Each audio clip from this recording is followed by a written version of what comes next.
From Carry the Load, these are lessons from the front, stories of service and sacrifice from our military, veterans, first responders, and their families. So, Mike, I want to thank you again for being here, and I want to jump into a little bit timely topic, and that's what's going on in Russia and Ukraine. As we both know, Carry the Load is not a political organization. However, the politics of things like this impact the world that we know very well, and that is especially the nonprofit world that deals with a lot of America's youth in the military. What is your take on what's going on right now in Ukraine and with the Russians? I think it's anybody who's reasonably kept an eye on the world stage. I'd have picked South China Sea before this, but obviously with Crimea and in Georgia that had preceded it, I think the interesting byproduct of it, there's a ton of tragedy, obviously, in human suffering that's there and is not going to mitigate anytime soon, but how short-sighted, not just we, but Europe has been over the last 10 years of thinking we've moved on to some newer age, that there's not going to be a world war and we don't have to worry about this stuff. It's all going to be regional conflicts in Afghanistan or Iraq, that we're going to be able to go at least put a lid on it. That the cultural tribalism and the Soviet mentality in the Chinese somehow isn't that severe of a threat anymore because we've got internet and people are tweeting. It just, you look at the resolve that it's brought to Europe almost overnight, from Germany, who wouldn't approve any weapons package, Sure, to the Ukraine, to unbelievable gestures of humanity. I was watching a clip late last night as I was wrapping up some work, that there was a Swedish family that had drove to the Polish border with a sign that said, "We can take 8 people." And they were interviewing them, and they were like, "Why are you doing this?" And their family had gone through World War II, and they, their relatives, and they had the memory of it, but it's the right thing to do. We were calling for the end of NATO here and defunding just 4 years ago, and it's obsolete, and we were getting ready to pull troops out of there. And, there's a reason it exists. I think people get short-sighted in it, and, we make a lot of jokes about the French and why they have rearview mirrors and tanks and and other things. But, if you look at the history of their resistance, the Italian resistance, people going to Spain to fight Franco from all over Europe when he was there trying to install fascism, I think you're going to see a resurgence of unity and people of redefining the mission. Now, do we have the focus to stick with that beyond 2 years until the next crisis? We'll see. But I clearly think it points to the need, that why NATO's there and the need for it. Yeah, and that's honestly, that's a concern that I have. We get very short-sighted as I remember a mutual friend of ours, Woody Williams. I was talking to him, and I was asking him about, life when he was growing up versus now, and he referred to our society now as a throwaway society. And that has stuck with me many, many times because of how right he was. And when you take into account the term throwaway society, basically what it means is, I'm ready to move on to something else very quickly. Okay, I'm bored with this. Let me move on to something quickly. And I hope that we continue to follow this as long as it goes. And I'll be very clear. My personal opinion is we should not be in the middle of it. We've had 20 years of war. We're broke by it financially. Absolutely. And anyone who thinks we're not is crazy. I'm tired of seeing young men, come home in caskets here. I don't care how noble of a venture it is. If it gets to that point, I'm okay to support it. but there's a lot of other people, and some of them you mentioned, a lot of other countries that are now stepping in. That have a bigger skin in the game. Absolutely. Our most precious commodity in this country is 18-year-old blood. Could not agree with you more. And it should be treated as such, right? There's a chance it goes regional nuke over there. I mean, he's got a lot more tactical than we do. I was reading the numbers on that the other night. But our involvement's not going to change. It's only going to exacerbate. And I'm all for sending them everything we've got. And if there's people here that want to volunteer and go, you know, it's happening around the world. People came here and we were fighting for our independence from other countries. Absolutely. And we certainly, I mean, I wouldn't deter somebody from doing that, but you know, what's also interesting is, I mean, when did you go to boot camp? What years or what year? September 5th, 1983. 1983. And I was, you know, I was about 5-6 years behind you. What's really interesting is that when you and I went through boot camp, the OPFOR, or opposition forces, the enemy, was always Russians. Was always Russia.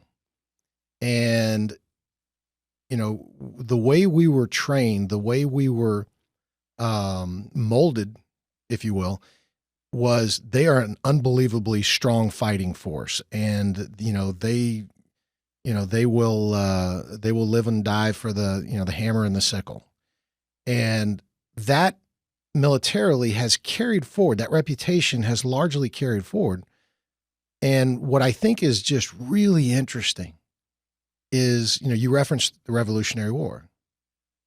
And the morale of an invading country who has really no fight in it is one of those intangibles that you just cannot put a strong value on, versus if you come into my house.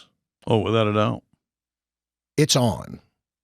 You know, if you go into somebody's house, you know, a couple blocks away, I'm interested and I'm there if I'm needed, but it's not the same. And so, you know, watching the resolve of the Ukrainians, I think is I don't care if it ends tomorrow. It is a battlefield study like none other. Oh, without a lot of lessons learned there. A lot of lessons. Yeah, it's funny you mentioned I was telling somebody the other day that I don't know if you ever went out to Nellis and Red Flag in Vegas for the war exercise, but they used to paint the F-5s had a Soviet star on them. Mm-hmm. They wore Soviet uniforms. If you went to I think they did that in Top Gun, didn't they? Isn't that what they used for the OPFOR in Top Gun? And if you went to SEER school in Maine, or any of the other places, you were interrogated by guys speaking Russian, and you know, everything we grew up around, you know, all these, it kind of cracks me up when people talk. I mean, Putin is KGB. I mean, that's where he came from, where he's born and bred. He hasn't morphed into, you know, he wasn't Gorbachev or any of the others. He came from the old school, and anybody that ever thought that he gave a rat's ass about us or anybody else, you know, somebody said they think he's got $860 million tucked away, you know, cash-wise, you know, plus all his oligarchs, how he's bled that country. So he's had the best of both worlds. Yes. Yeah, and you know, I heard somebody saying, you know, that he this is not going according to plan. You know, he's not really smart or something like that. I'm thinking, don't mistake crazy for stupid. Oh, yeah. I mean, he's not a. You can get where he's at. You know, you only get so many bounces of the luck ball. you don't end up in that. You know, this isn't beer pong. So, okay, so I want you to think in terms of, you know, young Corporal Mike Brauer. Knowing what you knew then, I want to put you in Ukraine. Okay. Doesn't matter who you're fighting for in this regard. Knowing what you know now from your time in service and your life and as it relates to, you know, leadership and whatnot, what kind of lessons do you draw upon when you've got a group of people that you're trying to, I mean, you know, let's say you're trying to get to the, you know, to the 40 vehicle convoy that you know is just a sitting duck target What kind of lessons do you draw upon to accomplish a mission like, well, I'll just give you that mission? You're giving the air wing or the convoy? I'm giving the air wing or the convoy. Take it down. Oh, leading people's leading people. I mean, you got to give them a purpose and a cause, right? Yeah, and a plan. And you got to have a little bit of input into it. But at the end of the day, you already got to know what your end result and how you're getting there. Right. You may tweak a little bit for them, but most people want to be heard. And you get a handful every now and then that think they've got the answer, but I have an expression of work for my team. We have two things in our boat. We got bullet and oars. If you're not rowing, I'm shooting. So you're going over the side. Okay, I like that. I like that. What? No, and I completely agree. Leadership is leadership. It doesn't matter. And I think we're seeing a lot of that right now. Certainly the world is responding to that. What's as far as Zelensky goes, the world is definitely responding to what Absolutely. He's shown as far as leadership. For him, I mean, he's the motivational piece of it. Now you got to come up with an end plan. I mean, I think if I'm ADD, as most of my staff will tell you, and I'm all over the place. But I got a lot of things going on in my head, and I don't always do a great job articulating it. And I find that we succeed better when I have time to sit down and kind of let them know where my mind's raced to and what the end is, and then take it back and start walking through how we're going to do it. The early days probably left more pieces out than put out. So, yeah, and I want to wrap that back around because I certainly wasn't expecting you to go into I'm going to establish an assault element here and a support element here. I certainly wasn't expecting you to go into that, but I do think that what you said is very important. Giving someone a task and a purpose, and that was one of obviously the quintessential aspects of what we learned, through operations orders or 5-paragraph orders, SMEAC, whatever you want to call it. The mission has to be a task, but more important, there has to be a purpose to it, because that leads into the final result desired. If for some reason I can't get if I can't get to the purpose by way of the task I've been given because that road is blocked, I understand the purpose. I understand the final result desired. Now I know I've got to do it in a different way. You got to go solve. And we have my team. We have this conversation all the time. Solve the problem, right? I don't want to come back and find 5 people standing there and go, well, we could. And I use this example all the time. When I first left the airlines and started my own company, I had given a young lady a FedEx package that had to be overnight, and I was heading for the airport. And I'm like, it's got to be there tomorrow for us to get this job. And had a sticky note on it with the company's name and the guy's name that it had to go to. And I came back, and it was still sitting on her desk. And I'm like, why is this still here? She's like, I didn't have an address or a phone number for him. Fill out the FedEx thing. I'm like, I gave you a computer with Google on it, right? So I walked over and I punched the company's name in, came up, the contact page, there's the address, there's the general phone number for the building. I'm like, you couldn't have solved that, Well, she left me a couple weeks later. I left her cubicle. I printed off the Google screen and put about 50 of them papered her cube in them. So. Well, what's interesting about that is, when you were telling me that story, the first thing that popped into my head was message to Garcia. I still haven't done it yet for this screen, but it's given it out of a couple different places I work. I love that book. Oh, it's phenomenal, and it's such a quick, easy read. But I remember, going through the basic school, and infantry officer course I can't remember at what point we read that, but I remember all the time, we'd start looking at each other, we'd be given a mission and we're looking at each other and we're like, I have no idea where to start. And then finally somebody just goes, message to Garcia, and we just go figure it out and we go find it. And that's, that is a life lesson, that I take with me, because there are many times where, I know I've got to accomplish something at work, or I know I've got to accomplish something at home. I have no idea how to do it.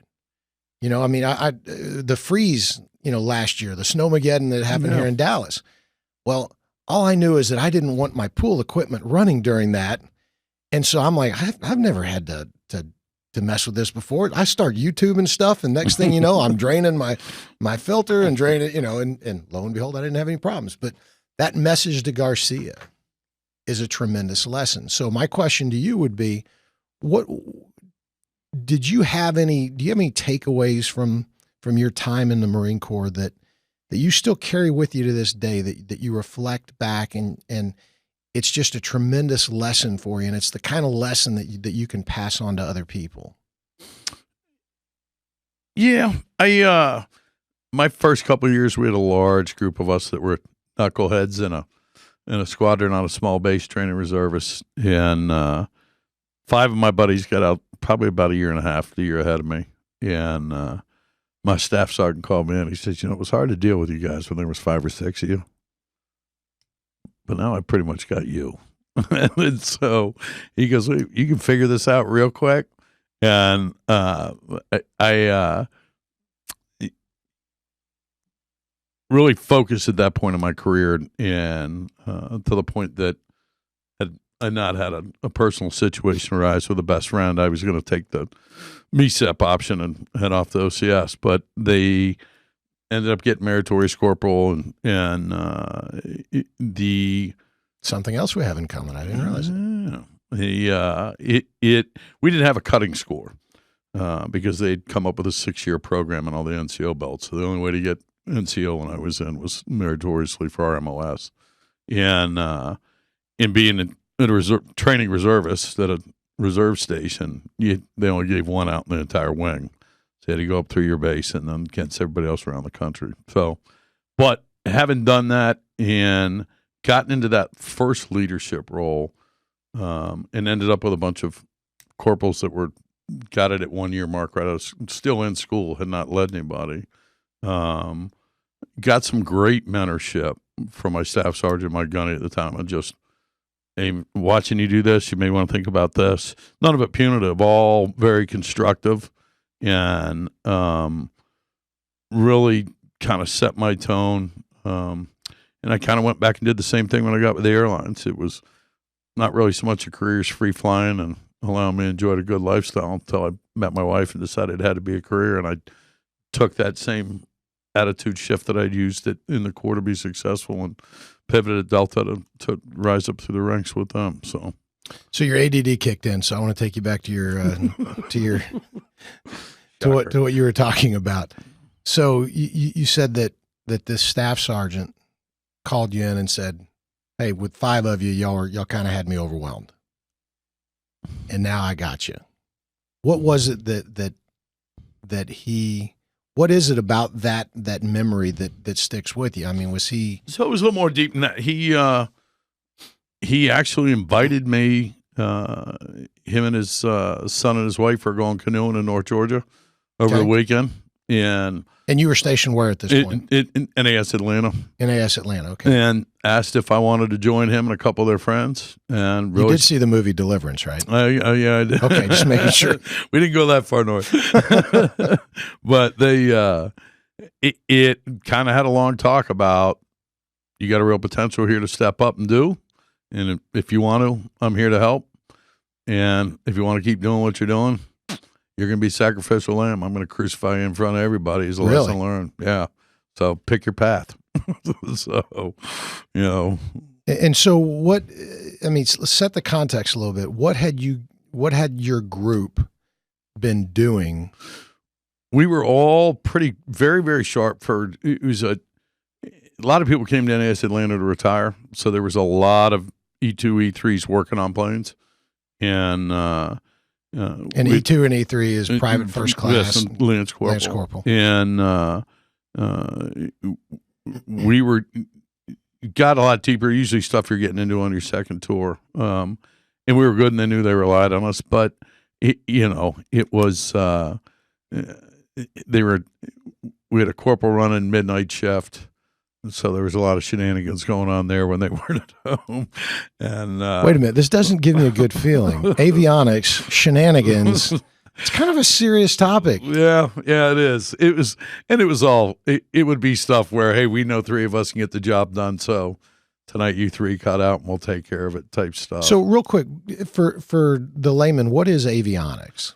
Well, for the Marine Corps, for most of them, it's communication, navigation, equipment, radar. For the Marine Corps, they have an AE and an AV, which is avionics and aircraft electrician. But when you get to a squadron, you do it all. If it's got a wire going to it or power going to it, you own it, with the exception of the weapon systems. And then the ordnance group handles that. But, Gotcha. I had friends that were in the Air Force that did a specific system. I was in charge of outside lights, because they're so specialized in their MOSs. So, I went to school for OV-10s and got there, and I didn't work on one for a month. I was on Cobras every day. So Marine Corps is just like, hey, we gave you the basic skill set. Get to it. Message to Garcia. Go figure it out. Yeah. Okay, so my ADD just kicked in there. So I want to go back to your staff sergeant then. So the context was NAS Atlanta was kind of a place where people went to retire. You and this group of Marines, sounds like y'all were kind of feeding off one another. Oh, yeah. As probably as Lance Corporals. Living that air wing stereotype, right? Borderline for haircuts. Run around in our flight suits. So well, and I always tell people, who are unfamiliar with the Marine Corps, that to me the Lance Corporal rank is the most. I'm not sure the word I'm looking for, but I'm going to say it's the most important rank to an individual, because I look at the cross rifles you get at that point as a crossroads. Most Lance Corporal, well, let me rephrase that. All Lance Corporals are going to take one of two routes. They're going to take one road that's to nowhere good. Yeah. Or they're going to take the road to what you did, and that was as a meritorious corporal, or just to the next rank. And so it sounds like you were kind of hovering in that group. You almost kind of got back to your old street ways. A little bit. And it hadn't really, you're still 20 years old. You're not, I don't know how serious you're taking the world. Mm-hmm. You're not locked down at a Pendleton or Lejeune, right? Where you're. That was so precisely pronounced, Lejeune. I have been. You are very educated. I got a card from our friend Woody Williams for mispronouncing it one time. It's a little. Thank you for giving me that warning. Oh yeah, he carries them with him. He will pull it out. But my wife also, as a flight attendant, had flown his granddaughter for some ceremony back there from Atlanta on a flight into Jacksonville, and she corrected her on the pronunciation. But this is before it had gotten popular on correcting on the pronunciation. So for years, I told my wife she was wrong until they started pronouncing it correctly. Don't ever tell your wife she's wrong. Okay, so again, my ADD kicked in. I interrupted you. So, unlike most Marines that go to Pendleton or Lejeune, we were Air Force Army, where they were sent Air Force Base. You're on the very backside of it. We had 200 active duty Marines, a couple thousand reservists, and a small Navy squadron there. It was enlisted club, all ranks. So you were there drinking with, gunnies. In fact, private PFC and up could live out in town. The sergeant major did not want me in the barracks because I would have to share a room with a staff NCO or above. All the divorce guys moved back in. So we were all living out in town. Surrounded. I think the majority of the apartments around us were all either Delta or Eastern flight attendants. So, oh Lord, yeah, it was a fun time. When I wasn't at church or at the library, you could find me by the pool occasionally. Which was never, by the way. So with that kind of environment, again, you put yourself in a position where you could have gone a couple of different paths. As these guys started rotating out, your staff NCO brings you in and kind of gives you the what for. Well, he had also he had done 4 and gotten out as a Okay. corporal, and had moved back into Virginia and was going to school, and told me his big lucky break came. He's working part-time going to college and got pulled over for a DUI in Virginia. And it turned out to be his uncle who was a state trooper. You're kidding. No. And his uncle pulls him over. Didn't know it was his nephew. Okay. And got up there and he was slurring his words, and the guy couldn't see him because of the light, and said, I'm going to make you a deal right now. You were doing great till you get out of the Marines. You've been kind of wandering around, talking to your parents, not doing well the last 2 years. I'm going to give you 7 days to re-enlist to go back in the Corps and straighten your life out, or I'm going to come hunt you down and arrest you. So really, and he'd come back, and best thing that ever happened to him. He was staff sergeant. He was a gunny selectee, and said, "Hey man, I'm going to give you the opportunity somebody gave me, and you can either walk the tight and narrow. They're in any middle of the road. Don't come in here and be mediocre, So how do you feel like that changed you? I relished the challenge in the end. That I enjoyed the leadership role, in the shop, and the opportunity to do that, and the mentoring that I got from it, and benefited from it immensely. So why didn't you stay in? My best friend dove in a swimming pool. June 7th of the year I was getting out. I was due to get out in September. I had my papers in to re-enlist. The commandant was getting his airplane back in Andrews and had been offered a MESEP package by my XO. Mm-hmm. And they told me, go ahead and re-enlist for that. We're going to go ahead and submit the package, see if you get the Marine Corps Enlisted Commissioning Program. And my lovely, I forget what they used to call him, the career planner. Career planner, sure. Career planner. Couldn't figure out the difference between HMX-1 and the Commandant's new squadron, so he submitted my reenlistment papers for HMX-1, which the Marine Corps promptly bounced back.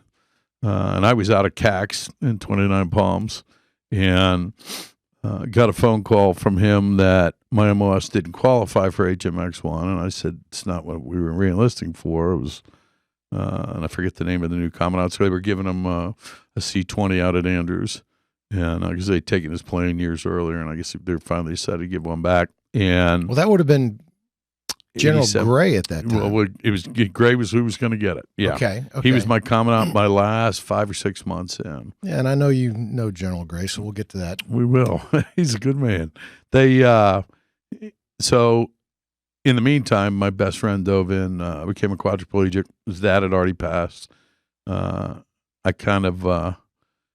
We had 4 days off, and I kind of violated my 96, and had a friend drive me to San Diego, and jumped on a plane, went home and saw him. We were best friends since we were 5 years old. And the one ask he had was, I can't have my mom shower and take care of me every day.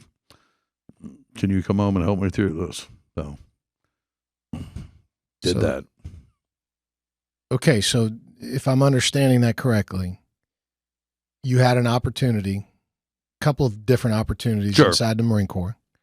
After you kind of put yourself back on track, a tragedy occurs to best friend.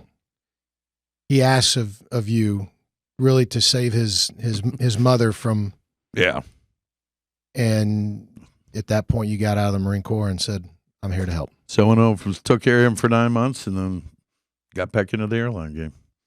So doors open, doors closed. And I've never known that about you. Yeah. That's a pretty selfless act. It's interesting. We had a conversation. Let me rephrase that. That's an extremely selfless act. We had a conversation in 6th grade, and we saw somebody paralyzed. And weird conversation, but 6th graders, I guess, have them. That if that ever happens, let's make a pact right now. If I'm in a wheelchair, you're going to come kill me, and I'll come kill you. And so when I actually walked in, he was on a board that was flipping up and down. His eyes got really big because it keeps the lungs from filling. And he was like don't smother me. I was like, he said he'd been thinking about it for a day when he heard I was coming out. Wow. So when you guys were in 6th grade together, yeah. you made this pact that you were going to be there for one another. I mean, it sounded. I mean, obviously at the time it was a different pact. Yeah. and it went from taking care of one another in air quotations to now taking care of one another. Yeah. And you say selfish, but we were, like I said, my best friend since 1st grade. And I know that had it been me, he'd been there. So. Yeah, but that was 6th grade. Yeah.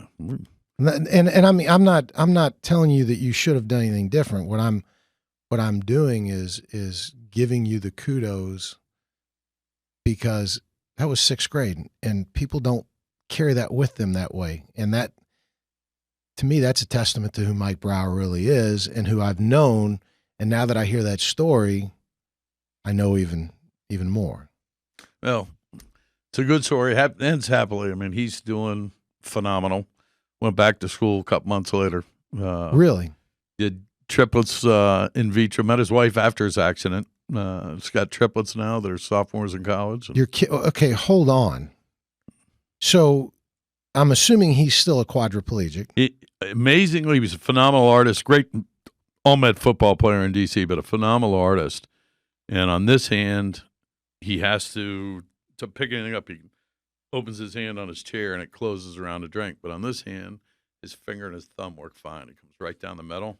He has triceps but no biceps, so he can raise and then gravity pulls him back down.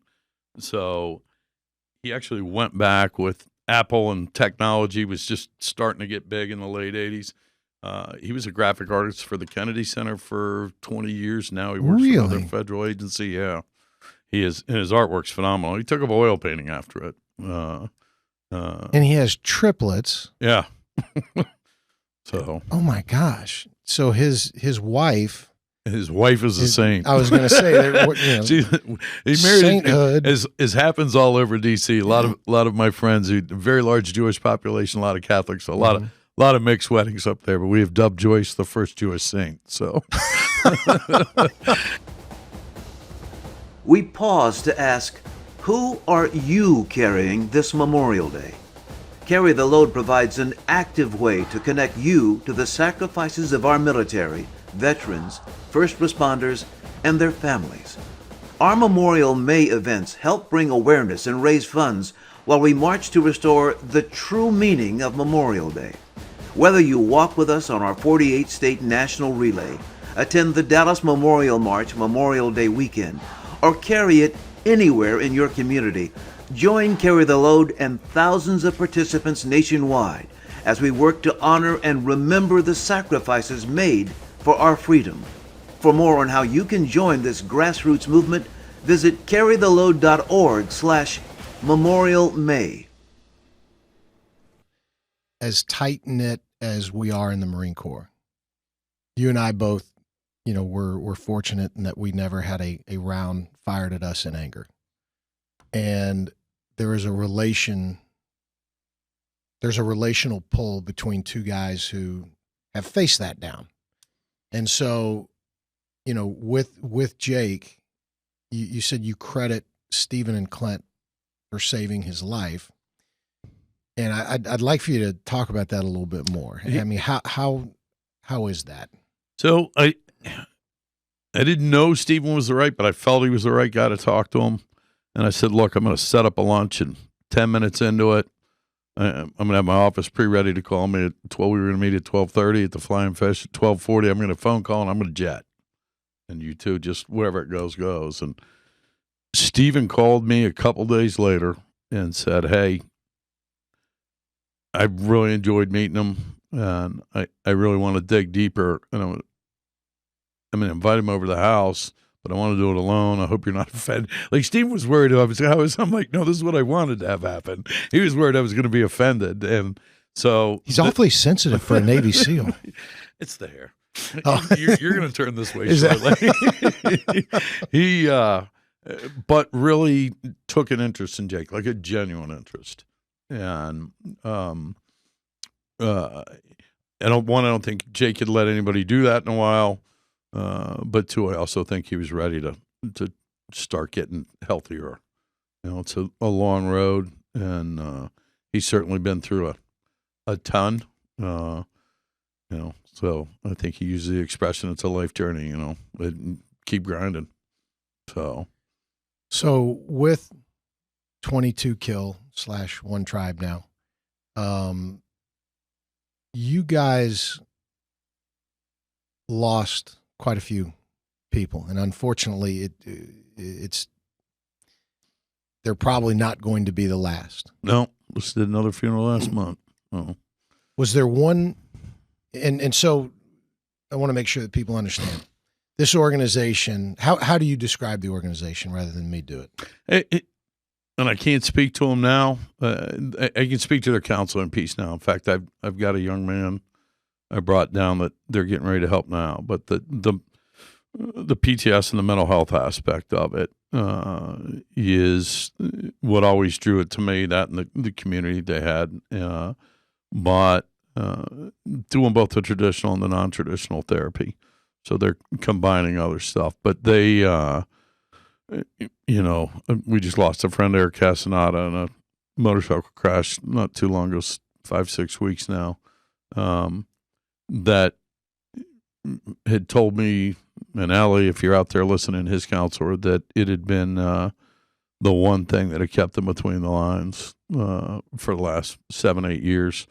And I, Ben certainly, his father says he wouldn't have made it as long as he did after he came home, that it was the one. Fortunately, had the one gap with him, but it's I think it's a sorely missing, not just in the military, but in our communities at large, mental health resource. The interesting thing is about the time that this started, and when people like Corey Ryan and Jake Schick were beating the drum, and even Andy Nguyen, on having to have a conversation about mental health in an open format, Well, it didn't used to be something that, nobody talked about. Yeah. But I think it's interesting now that you see public service announcements for it. Mm-hmm. You see people addressing it. You see people talking about it. Half the time when somebody famous died and it was suicide, it didn't come out for years later because, it was the family was taboo. And I think, unfortunately, people like Anthony Bourdain and, people go, how are these people? It's a human condition. Yeah. And I've anyone who knows me pretty well has heard me say that I'm embarrassed of the way I used to think about it because of the time that you and I went through, the time in which we were raised in society, being taboo. I always looked at suicide as simple as a selfish act. And I mean, I would give liberty briefs to my Marines. Again, I'm embarrassed the way I did it. And it was, my suicide prevention class was something to the effect of, don't do it. It's the most selfish thing you could ever do. So if you're going to do it, just go do it and don't even. I mean, just again, this was a young man, talking to you now. I will tell you a story from Paris Island that we had a young man whose father was an Army E8 or E9 that decided to go in the Marines. Probably didn't belong there, but was going to show Dad, I'm going to one up you. And I guess wrote a letter home implying that he might think about hurting himself. And our DIs came out for like a week straight with a different method every night at bedtime. Like they came out one night with like a 500 pill Tylenol bottle and 2 canteens of water and call his name out. I won't use it, but recruit Acme. There it is. If tonight's the night, the next night was a shaving kit. They brought out rope next to the pull-up pole. Oh my God! You were in boot camp back then. You're like, yeah, it's kind of comical. And you look back at it, and you're like, okay, I wasn't prepared to facilitate it, but it really, I think in some ways it shows. I mean, I'm sure there's some pessimist out there that says, "Yeah, we become weak, as a society, or whatever." And I don't look at it that way. I look at it again. My eyes have been open to it because it is very real. I had Stephen Holley on here. You referenced him earlier. He talked about the depression that he faced. He was very open about it. And you know what? I'll put, as a man, I'll put him up against any other man. He's a manly man, and guess what? He's man enough to come out and say, I had a problem, and I'm still part of the dealing with reason I stepped away from 22. It was 18 funerals in 12 months. I was in a dark spot. I was going to ask you about that because that's one of the things about 22 Kill. Here you guys are supposed to be providing counsel and assistance for those who are at that point where they could terminate their own lives. And I've always looked at it from the standpoint, and I understand you're not involved in the day-to-day anymore, but you're still obviously connected to it. And I used to think to myself, when you're around this much pain and misery, it's going to rub off. Oh, without a doubt. Yeah.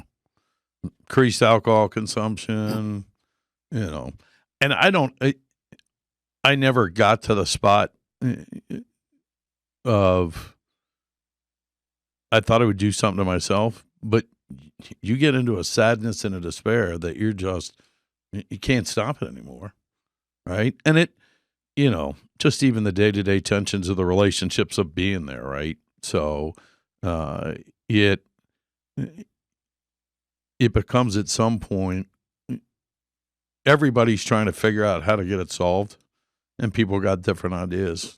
And there is no right way to get it done, right? There's no PTS in the war, just part of the rue.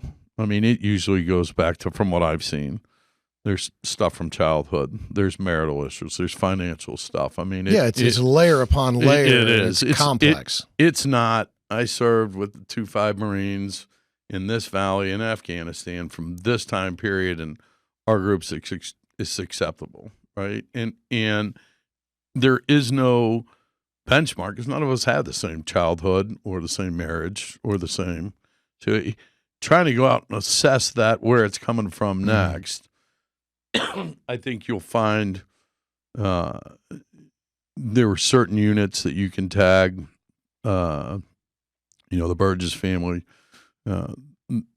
their son Brian, his unit at one point in time and he was killed in combat, but I know the chaplain from that unit, when he got assigned there before that deployment, they had the highest suicidal ideation in the Army, and there were things that led to that. But and a lot of it's that old, we're not talking about anything, doing anything mentality, and they had been through the grinder a couple times before. So I think something has to do with the factory in Fort Campbell, but we'll leave that for another day. Yeah.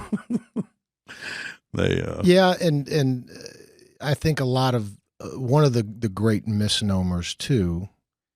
When I started doing this, I think in this podcast, I mean, in some ways, I had this idea that a lot of the stories that were going to come out were going to be combat related.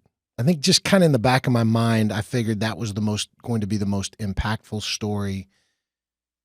And the reality is that what I've found is that it's typically way beyond that. It's the human interest side of it. You told a story about your, what influenced you was somebody just basically grabbing you by the shirt collar and saying, hey, Marine, which road are you going down? And that has nothing to do with being fired at. Well, I remember there was one young man that I met at one of the Carry the Load events, and he was in a bad place. I mean, a real bad place. And somebody had said something to me, hey, this guy needs some help, needs somebody to talk to.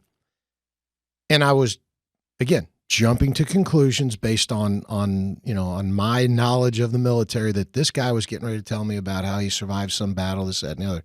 No, this guy was in a convoy in Motor T. They stopped in some place in Iraq. he was somewhere. I mean, he wasn't like riding shotgun or anything. The convoy took off. He was not in there. He was left behind.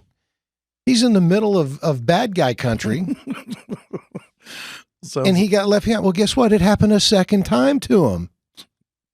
And this guy is, I mean, he just has this fear now of being alone and being left. And so that kind of PTS, can really morph into so many other things. Like you said, upbringing, experience here, experience there, it's interwoven, and it creates now this need for organizations like One Tribe. Without a doubt. And it still, as I was saying earlier, I mean, it's a void that's vastly, vastly underfilled. Was there any one loss that hit you harder than any other?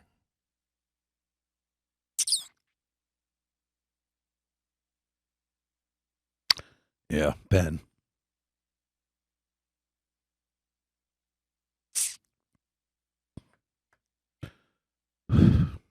Let's talk about Ben and keep his memory alive.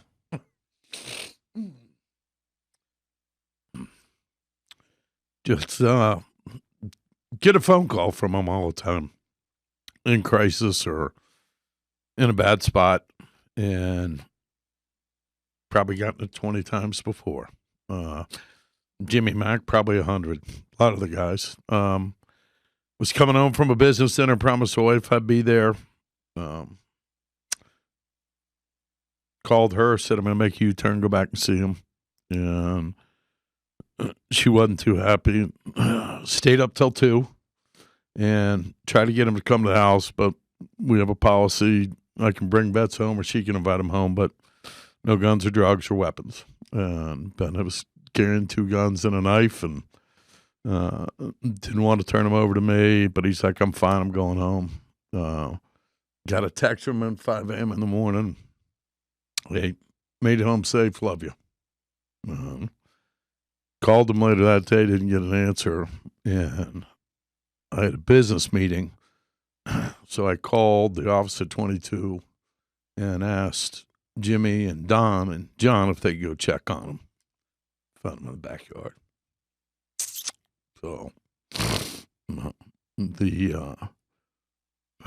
which to feel horrible about him, but for those 3 guys to have to walk in and find that. So, in typical Ben fashion, 45, so not a pretty scene. And that has a tremendous impact on you personally because why? Sweetheart of a guy. Me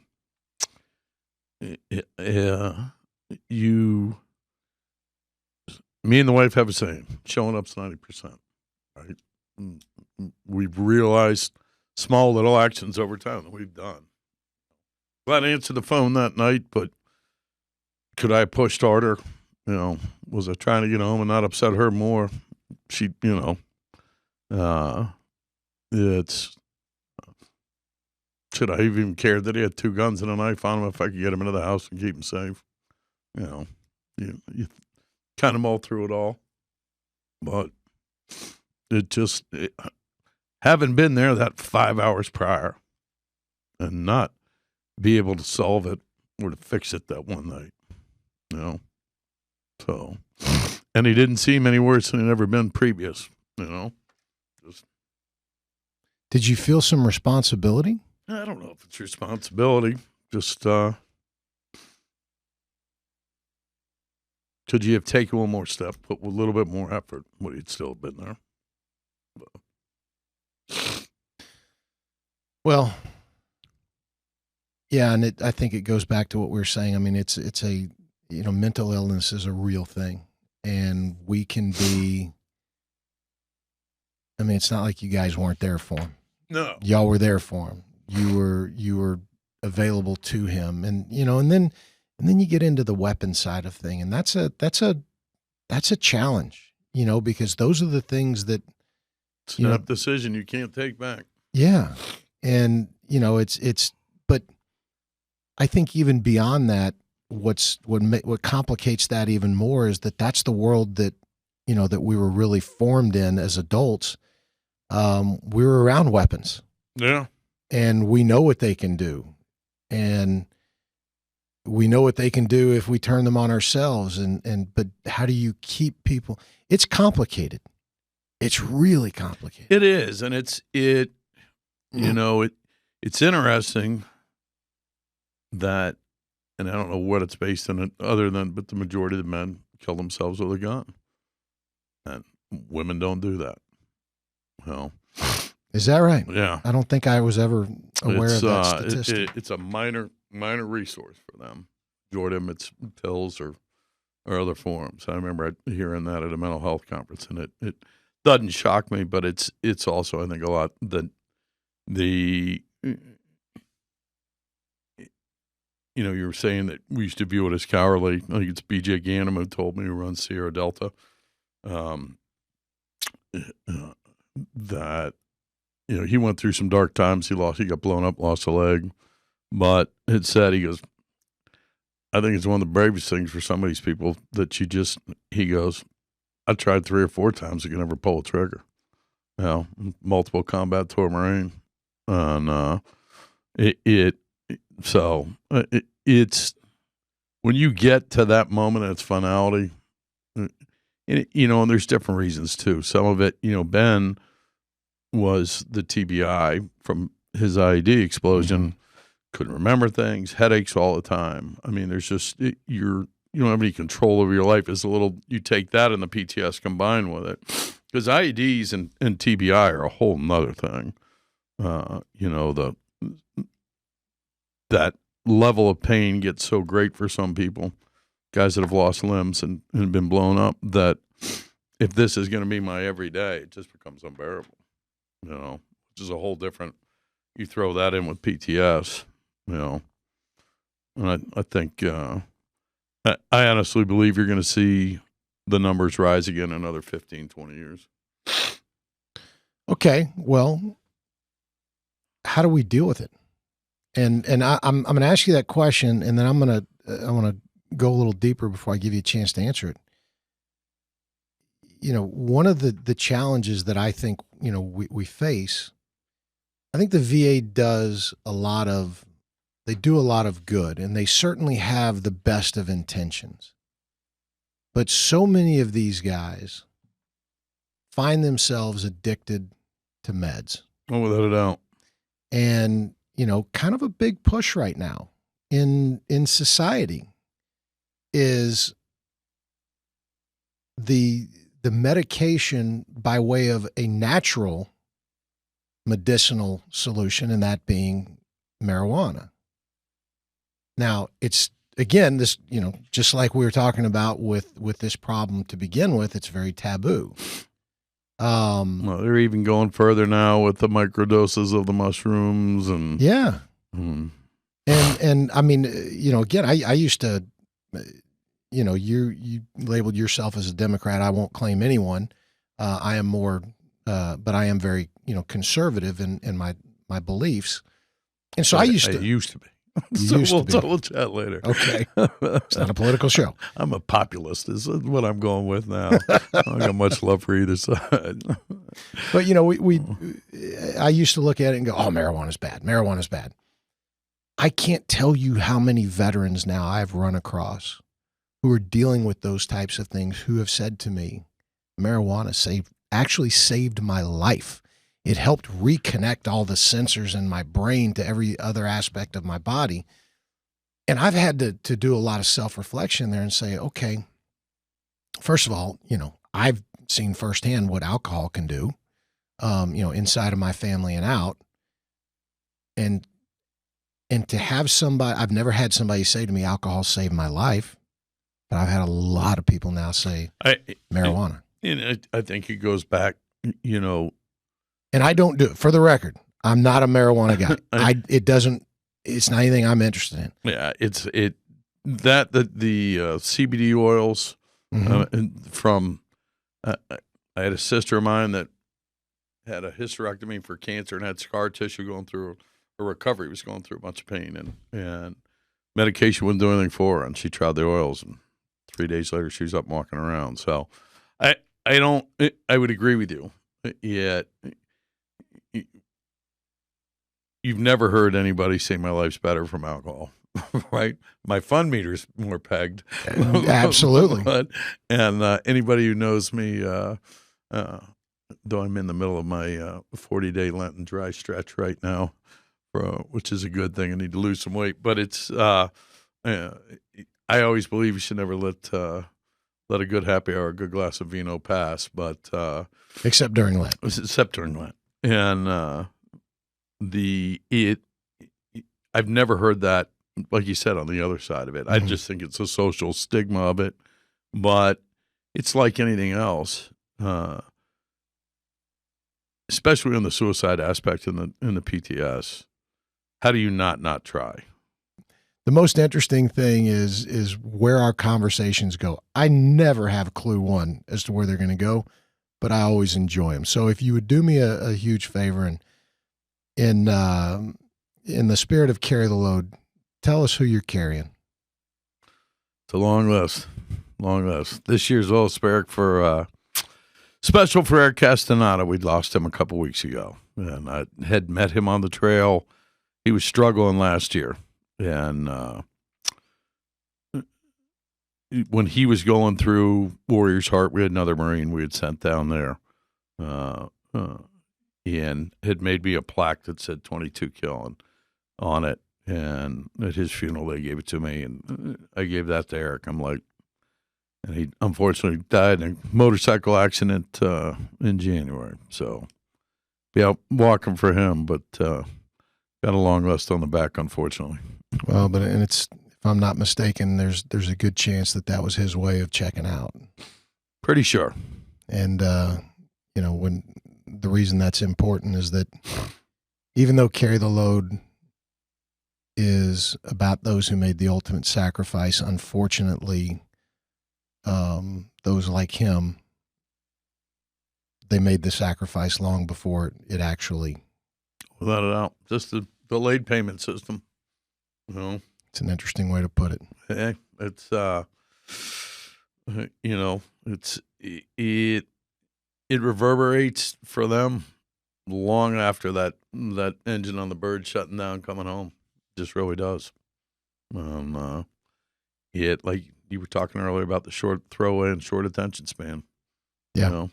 Clay Hunt's mom told me that he had told her Marines went to war and America went to the mall. Unfortunately, I believe that's a little more accurate than we'd like to. I don't know. Thanks, Mike. Thank you, sir. Appreciate you being here. It's good seeing you again.